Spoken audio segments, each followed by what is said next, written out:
할렐루야. 아멘. 오늘은 나를 본받는 자가 되라라는 제목으로 말씀을 나누겠습니다. 저번에 사도 바울이 고린도전서에서 참된 판단의 때가 있는데 그 판단의 때는 지금이 아니라 예수님의 재림의 때다. 그때 모든 감추어져 있던 것이 드러나고 모든 것들이 의롭게 판단되니까 너희들은 이 세상에서 누구를 판단하든지 간에 또 스스로도 판단하지 말고 오직 그때의 판단을 기다리라라고 말씀했던 사도 바울의 말씀에 이어서 오늘은 사도 바울이 나를 본받으라라는 그런 말씀을 고린도 교회 성도들에게 하고 있습니다. 우리 한 절씩 보면서 우리 하나님 말씀 보시기 원합니다. 우리 함께 6절 말씀을 볼까요? 네. 6절 말씀을 보면 사도 바울은 계속적으로 이렇게 고민하고 있습니다. 형제들아, 내가 너희를 위하여 이 일에 나와 아볼로를 들어서 본을 보였으니 이는 너희로 하여금 기록된 말씀 밖으로 넘어가지 말라 한 것을 우리에게 배워 서로 대적하여 교만한 마음을 가지지 말게 하려 함이라. 아멘. 네. 사도 바울은 그 기록된 말씀 밖으로 넘어가지 말아서 서로 교만한 마음으로 대적하지 말라고 했습니다. 우리 말씀은 두 가지 큰 측면이 있죠. 우리 하나님 말씀 66권은 이제 하나님의 그냥 믿음의 핵심인 교리적인 측면에 이제 성경의 말씀이 있고요. 또 한편으로는 우리의 생활, 우리 그리스도인의 삶에 대해서 어떻게 살아야 될지에 관한 말씀이 나와 있습니다. 두 가지 이제 성격으로 나눌 수 있는데요. 여기서는 이제 교리적으로 밖으로 넘어서지 말고라는 뜻보다는 그리스도인의 삶을 성경이 말하는 그 말씀의 범위에서 넘어가지 말라고 하는 표현입니다. 성경은 우리가 나보다 남을 더 낮게 여기라고 빌립보서 2장 3절에 말씀하셨고요. 또 겸손으로 서로 허리를 동이라라고 베드로전서 5장 5절에 말씀하고 있습니다. 우리가 주님 말씀의 교리적인 부분뿐만 아니라 우리의 삶에 대한 주님의 말씀도 넘어서지 않고 또 예수님을 더 닮으신 우리 모든 성도님 되시기를 축원드립니다. 우리 이어서 7장과 8절 말씀을 읽겠습니다. 우리 함께 읽어보겠습니다. 누가 너를 남달리 구벌하였느냐? 내게 있는 것 중에 받지 아니한 것이 무엇이냐? 내가 받았은즉 어찌하여 받지 아니한 것 같이 자랑하느냐? 너희가 이미 배부르며 이미 풍성하며 우리 없이도 왕이 되었도다. 우리가 너희와 함께 왕노릇 하기 위하여 참으로 너희의 왕이 되기를 원하노라. 아멘. 이 4장 7절 8절 말씀은 그렇게 신학적으로 어려운 말씀은 아닙니다. 그런데 아무리 제가 설교를 준비하면서 읽고 또 읽고 해도 이게 도대체 무슨 말이지? 라고 생각이 들 수 있을 것 같습니다. 그래서 제가 다른 번역부터 한번 찾아봤는데요. 우리 새 번역 성경과 그리고 또 우리말 성경, 그리고 킹 제임스 버전 성경도 영어를 잘 모르지만 봤는데 이 누가 너를 남달리 구별하였느냐? 내가 있는 것 중에서 받지 아니한 것이 무엇이냐? 내가 받았은즉 어찌하여 받지 아니한 것이 같이 자랑하느냐? 이게 무슨 말인지 좀 풀어서 우리 좀 제가 준비해 봤는데요. 네, 우리 다음 스크린을 보면요. 제가 읽어보겠습니다. 누가 그대를 별다르게 보아줍니까? 그대가 가지고 있는 것 중에서 하나님께 받지 않은 것이 무엇입니까? 어찌해서 주님의 은혜를 받지 않은 것처럼 자랑합니까? 네, 이 말이 좀 약간 이제 시조처럼 운율이 있고 또 축약되어서 번역되어 보니까 우리 그 전의 말씀처럼 된 거죠. 오늘 본문은 누가 너를 남달리 구별하였느냐라고 말했던 말이 나를 특별하게 보이는, 나는 이런 영적인 은사도 있고 이런 체험도 있고 이런 걸 아니까 나는 특별한 존재야 라고 생각하고 교만했던 그 고린도 교회 성도들에게 반문하고 있는 거죠. 누가 그대를 별다르게 보아줍니까? 너가 받은 모든 것들이 다 하나님께로부터 받은 것인데 어찌하여 너는 하나님께서 너에게 다 주신 것이 아니라 내가 스스로 이 모든 것이 이루어졌다라는 것처럼 이제 스스로 자랑한다는 것을 이렇게 반문하고 책망하고 있는 것이죠. 그리고 또 8절에 보면 여러분은 이미 교만의 배가 불렀고 이미 부유해졌고 우리 없이 왕노릇했습니다. 하지만 나는 여러분이 정말 나와 함께 왕노릇하길 원합니다 라고 했습니다. 이것도 약간 언어 유희적인 그런 워드플레이적인 표현인데요. 너는 이미 배가 불렀고 그리고 부유해졌는데 그러므로 말미암아 스스로 이제 왕노릇 했지만 나는 너희들이 그런 스스로 자랑함으로 왕노릇 하는 것이 아니라 예수님께서 다시 오실 때 거룩한 성도들이 주님과 함께 그분의 보좌에서 왕노릇 하는 것처럼 그런 왕노릇 하는 자로서 준비되기 원한다라는 그런 표현으로 말씀을 드린 거죠. 우리가 주님이 다시 오실 때 주님의 보좌에서 예수님과 함께 왕노릇 한다는 말씀은 계시록에서 상당히 많이 나와 있죠. 계시록 5장 10절과 20장 4절과 20장 6절과 22장 5절 말씀에 반복적으로 나와 있습니다. 사도 바울이 이렇게 간곡하게 이제 고린도 성도들이 변화되기를 이제 바라면서 말씀을 하면서 이제 9장부터 13절은 정말 이제 마음에 그런 감동이 없이는 읽을 수 없는 말씀을 그들에게 하고 있습니다. 우리 다 같이 9장과 13절을 좀 전에 읽었지만 우리 함께 한번 읽어보겠습니다.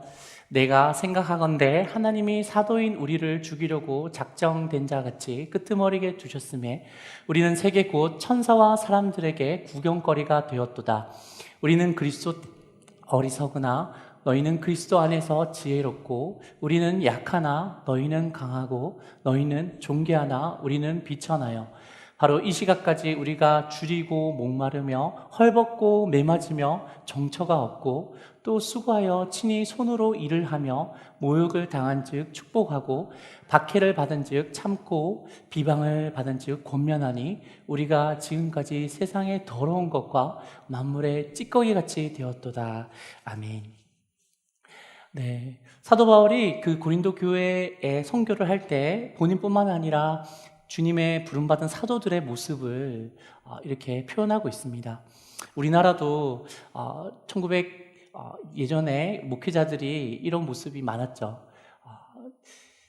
이런 모습을 그들에게 얘기를 하면서 어떤 것을 바울이 이제 의도했을까요? 내가 이렇게 정처 없고 매맞고 배고프고 그럼에도 불구하고 너희를 구원하고 사랑하고 섬기는 나의 그런 섬김을 알아달라고 이렇게 사도 바울이 의도하고 말하는 것일까요? 그것은 아닌 것입니다.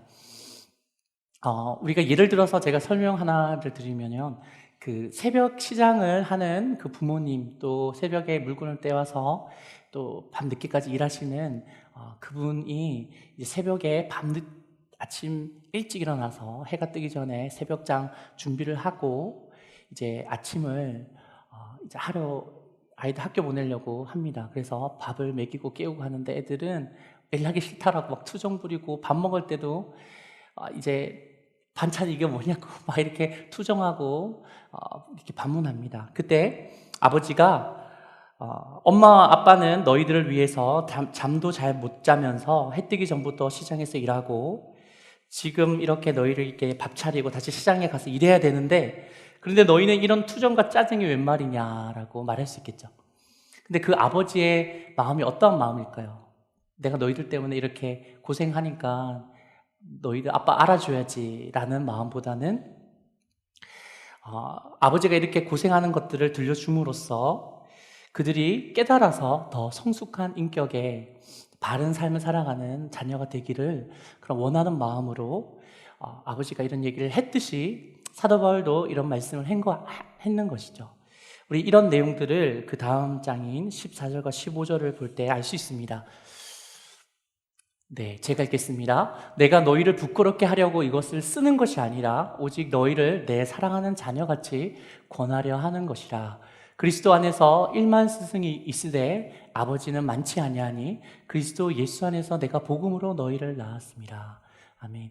아버지가 투정 부리는 자녀들에게 아버지의 일을 얘기했던 것처럼 내가 너희의 많은 스승이 있지만 영적인 아비인데 너희를 부끄럽게 하려고 이런 말을 하는 것이 아니라 비록 너희가 교만하여서 싸우고 왕노를 하고 있지만 나는 가장 비천한 곳에서 너희를 섬기고 있다 라는 말을 함으로써 그들이 깨닫기 원하는 그 아버지의 심정을 우리가 느낄 수 있습니다.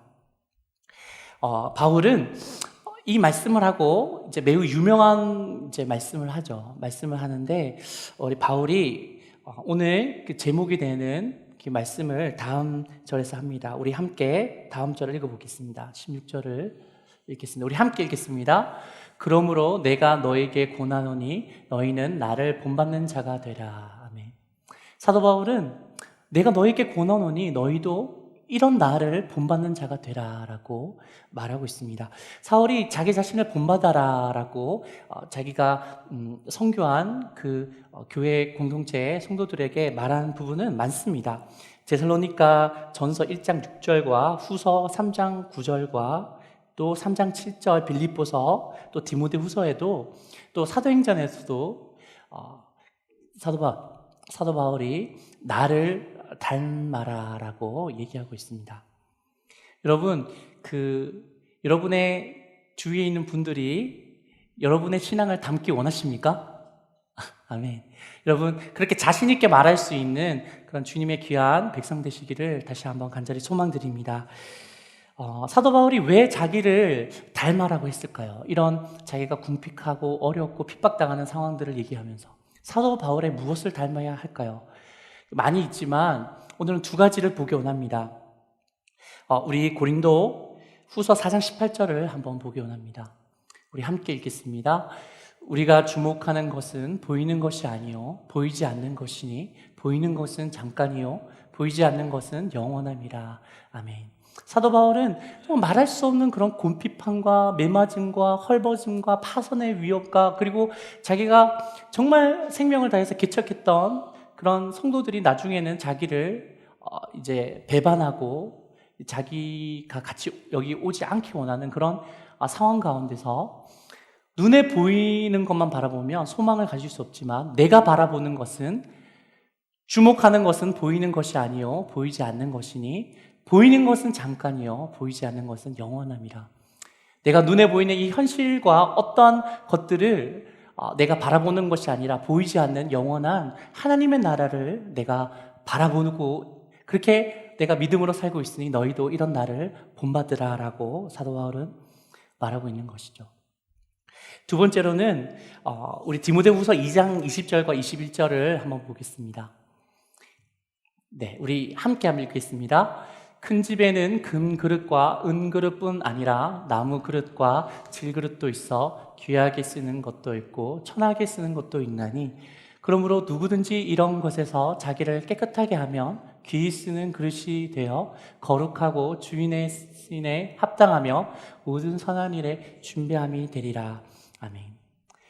여기 20절에 말하면 큰 집은 어느 집일까요? 바로 하나님의 나라죠. 천국이죠. 하나님의 집이죠. 거기서는 금그릇, 은그릇도 있고 또 나무그릇과 질그릇도 있다고 있습니다.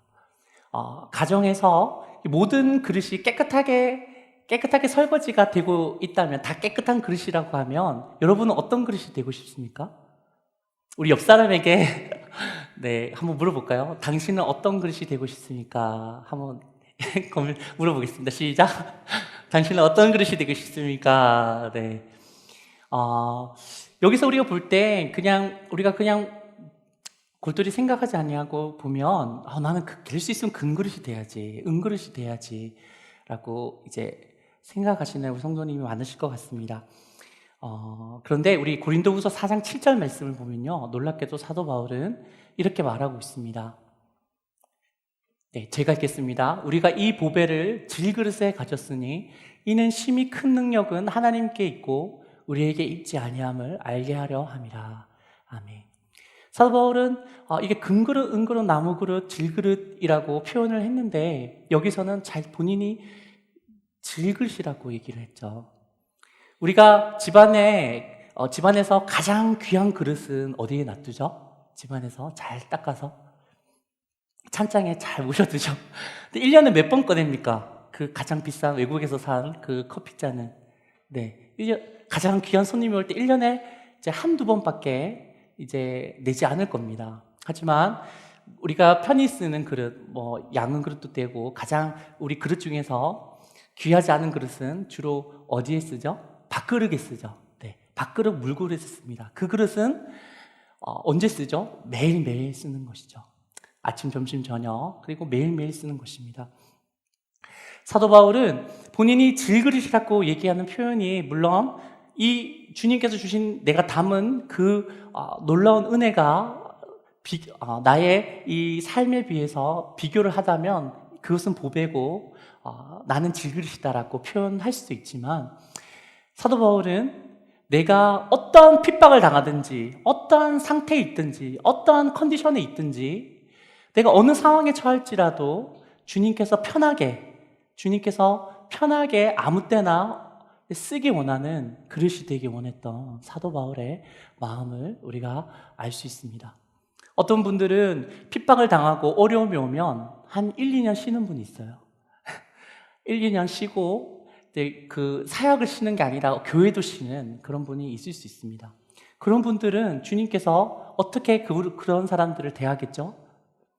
예, 금이야 오기야 상처받을까봐 금이야 오기야 이렇게 대하는 그런 그릇이 될 수 있습니다.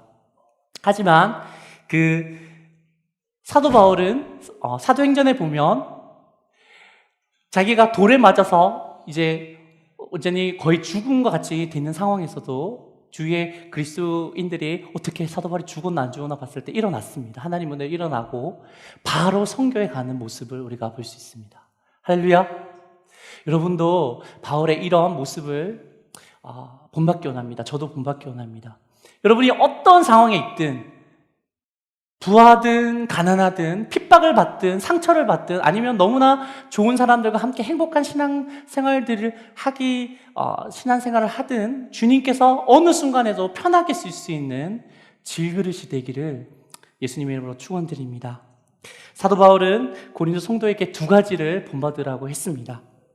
보이지 않는 것을 주목하고 보이는 것을 주목하지 않고 보이지 않는 영원한 하나님 나라를 보며 또 가장 하찮은 질그릇이라도 주님께 들림받아서 어디든 편하게 어느 때든 쓰임받는 도구가 되기를 사모하며 그렇게 사역을 했는데 이러한 모습을 너희가 본받으라고 말씀하셨습니다. 이러한 주님의 은혜가 여러분에게 있기를 우리도 사도 바울과 예수님을 닮아가는 자가 되시기를 예수님 이름으로 간절히 한 번 더 소망하며 축복드립니다. 우리 다 같이 기도드리겠습니다.